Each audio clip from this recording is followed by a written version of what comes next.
So what's up? Magandang gabi sa inyong lahat mga kamanok. Once again, this is Linyada ng Mamay. So panibago na naman kaalaman, panibago na naman mga topics ang ating pag-uusapan, pagtatalakayan sa ating video ito.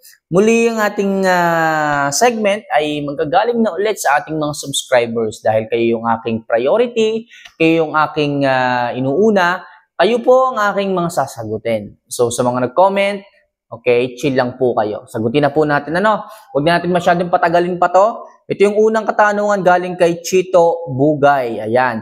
Sir, magandang araw po. Tanong ko lang po kung saan po mas magandang ilagay ang tali sa manok na kinord, sa kaliwa o sa kanan po ba na paa. Okay? So, bilang isang breeder, kailangan yung malaman po, dapat po ay tama ang inyong paglalagay ng tali sa kanilang mga binte. So, makakatulong po yan upang hindi po may stress yung kaliwang bahagi ng paa nila. Kailangan po sa kanan po ang ilagay natin dyan. Kasi po yung kaliwa, yan po ang kanilang palaging ginagamit. Okay? Kung sakali po ng ating mga alaga ay dumating po sa oras na talagang sila ay pupunta sa imbitasyon, masisigurado po natin na wala pong stress yung kanyang kaliwang paa. Kaya po yung cord po na ating nilalagay sa ating mga alaga, which is normally po yan, or normal po yan kapag tayo ay naglalagay sa tipi ng ating mga alaga, dapat po ay sa kanan. Okay? Hindi po pwede sa kaliwa. Pwede po yan kung sila po ay sanay na sa tipi or sa cording area. Kung sanay na po hindi niyo po pwedeng ilagay dyan. Kung halimbawa, first timer nilang mapalagay sa tipi, sa kaliwa niyo po agad ilalagay. So, possible may stress po yung kaliwang bahagi. So, atin pong iniiwasan yon. Kaya po, doon po natin ilalagay sa kanang paa ng ating mga alaga. Okay? So, next. Magandang hapon sa iyo. Ito ay galing kay Raven Siscar. Ayan. Magandang hapon sa iyo, Idol. Tanong ko lang po, kung gaano karaming Jackie Oats ang ibibigay natin kasi po, 7 lang po ang alaga ko. Okay? So, kung 7 po ang alaga ninyo, kailangan po magbigay kayo ng 6.5 na takal ng inyong patuka, then, mababang kalahati na Jackie Oats ang ihahalo ninyo. Okay? So, konting-konti lang po yung Jackie Oats. Hindi po sobra kasi pandagdag lang naman po ito sa crude protein using amino acid sa ating mga alaga. Kung kinukulang sa crude protein ng inyong mga manok, ito po ang maganda. Ito po ang maganda makapagbibigay niyan through amino acid, yung fermented Jackie Oats. So, ulitin ko, 6.5 na takal ng patuka and mababang kalahati ng takalan ng fermented Jackie Oats. Haluin mo lang yan mga kamanok, then saka mo ibigay sa kanila. Goods na goods po yan mga kamanok. Okay? So, next, galing kay Anton Vanonuevo. Ayan, Master, ano po ba ang gamot sa Coryza? Actually, ang maganda dyan is vaccination. Coryza vaccine dapat. Pero kung nangyari na talaga na meron na talaga siyang Coryza, wala tayong magagawa kundi magbigay ng antibiotic or yung Oculin sa mata po. Kapag kasi Coryza, nagluluha yung mata, kailangan natin patakan ng Oculin drops para po maiwasan yung irritation ng kanilang mga mata. Kasi po, the more na kinukusot na nila yung mata nila, the more na lumalala po yung infection. Kaya po, mahalaga dyan, mabigyan agad natin ng antibiotic. At the same time, malinis natin yung kanilang mga mata at mabigyan ng Oculin. So, gawin po natin yan, 7 days, para sa ganun ng ating mga alaga ay bumalik sa normal na kalusugan. Kasi ang hirap din naman nababansot ang manok kapag ganyang may sakit. Napakahirap. Lalo na kung marami kayong alaga, nasa 50 or 100, kung kayo i-breeder sa isang farm, medyo talagang hassle yan. Kaya piliin nyo talaga mag-vaccine bago kayo magsimulang mag-breed. Dapat nakahanda po ang inyong vaccination program para sa inyong mga alaga sisiw. Sapagkat napakahirap kapag nakalusot, naisahan kayo ng mga virus na ganyan. Okay? So next, galing kay Boots. Ayan. So, Idol, nahihirapan siyang magtunaw.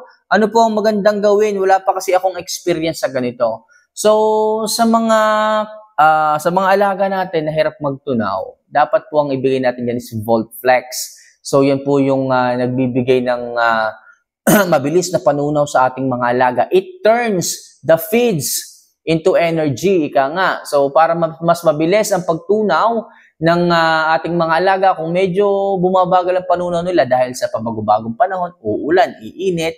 So, nangyayari talaga na bumabagal ang panunaw at hindi nagtutunaw ng maayos ang ating mga manok. So, Evolflex KQ kaagad natin. Huwag na natin masyadong patukain, babada natin ang painom, then Volflex KQ yung ating ibigay sa kanila. So, napakaganda po niyan. So, po pwede rin mga kamanok na alalayan po natin ng True Grit.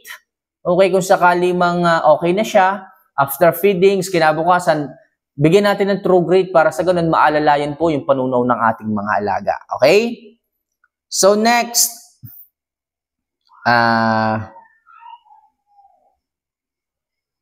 hanap pa tayo dito, ano? Ayan, galing kay Jalhay Sidero. Ginawa ko yan. Yung fermented Jackie Oats, nagkauud lang, tapos bumaho, sayang lang ang pera ko. Okay? So, sa mga hindi maayos po ang proseso ng paggawa at pagbabad nito, possible talaga na magkaroon niya ng uod. Which is, safe pa rin naman niyang ibigay. Medyo mabaho lang yan kasi nga, hindi kayo sanay. So, that is the process of fermentation, mga kamanok. Hindi lang siguro maayos yung inyong nalagayan na container, hindi nalinis ng maayos kasi konting dumi na talagang hindi nyo makita o malinis, diyan nagsisimula kung bakit po bumabaho yung ating fermented Jackie Oats. At the same time, nagkakauud po sila. Advice ko lang po mga kamanok, pag gagamit kayo ng tubig, mineral water o distilled water, para sa ganon, hindi po talaga magkauud o magkabakterya yung inyong fermented Jackie Oats. Even though meron yung uod, yung amoy medyo matapang, okay lang po. Pwede pa rin niyang ibigay sa inyong mga alaga. Sigurado ako pag na-adapt yan ang inyong mga alaga, gagana sila sa pagkain, bubulto at gagaan ang kanilang mga katawan. Yan po ang kakayahan ng fermented Jackie Oats sa katawan ng ating mga manok. At saka hindi po agad dinadapuan ng sakit. Kaya po napakaganda talaga, no?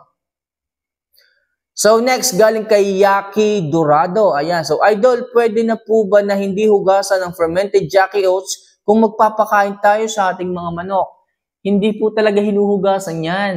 Okay? Meron lang ibang gumagawa na hindi pa masyadong alam ang proseso. Ang proseso ng fermentation, mga kamanok, nasa tubig po ang sustansya niyan. Siya po ang nagsusupply ng amino acids sa ating Jackie Oats. Kung kaya kapag siya is naigahan, okay? Pag naigahan yung fermented Jackie Oats natin, medyo nadadry up po ito. Kaya po hanggat maaari, proportion po o equally divided ang tubig at yung fermented Jackie Oats. Kapag tayo ay nagbababad niyan, kalahating taro, for example, kalahating taro ng Jackie Oats, kailangan kalahating taro din ng tubig para po balansing-balansi lang po sila. Okay? Kaya hindi niyo po kailangan hugasan dahil po sa amoy, hindi niyo po kailangan hugasan yan. Kakainin pa rin at kakainin ng ating mga alaga yan. Yung iba nga naka-range, isipin nyo, yung mga native chickens, naka-range lang dyan, nalusok pa talaga sa sa dumi ng mga hayop para lang kumuha ng kanilang mga pagkain. Sa kanal, nalusong pa rin para lang kumuha ng kanilang mga pagkain. Sa putikan, ganun din, di ba? Lalong mas madumi yon. Kung iisipin natin mga kamanok. Kaya po, kailangan, pagdating sa ating pagbibigay, ng fermented Jackie Oats, hindi natin kailangan hugasan pa yan. Okay?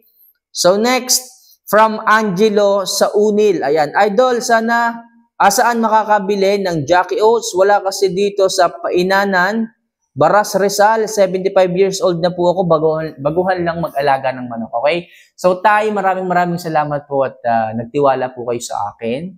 So, ang fermented Jackie Oats po, pwede po kayong dito bumili. May ipa-flashback na lang po ako dito sa screen. Yun na lang pong i-click ninyo. Mag-order na lang po kayo online para sa ganun sigurado pong Jackie Oats ang dumating sa inyo. Medyo mahirap din kasi hanapin ito lalo na kung maliliit lang po na Agrivet supply ang meron kayo dyan. Kalimitan, doon po sa malalaking Agrivet, Pacifica, doon po talaga kompleto. So Jackie Oats, tatandaan nyo po, baka po mamaya iba po ang maibigay sa inyo. Pero kung sa online po kayo order, dito po halimbawa sa ating shop dito, wala po kayong magiging problema. Okay? So, tatay, so good luck po sa pagbibigay ng fermented Jackie Oats sa inyong mga alaga.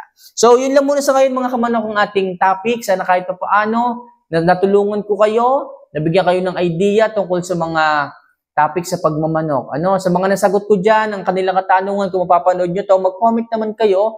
And, okay, mag-iwan naman kayo dyan ng mensahe para sa akin. So, sa mga gusto pang magtanong, maliwanagan, kung gusto nyo yung ganito klase ng segment, huwag nyo sana nakalimutan na pindutin ang subscribe button, mag-like, at syempre mag-comment ng inyong mga tanong. So, paano mga kamanok? Mahal ko po kayo. See you for our next vlog. Paalam.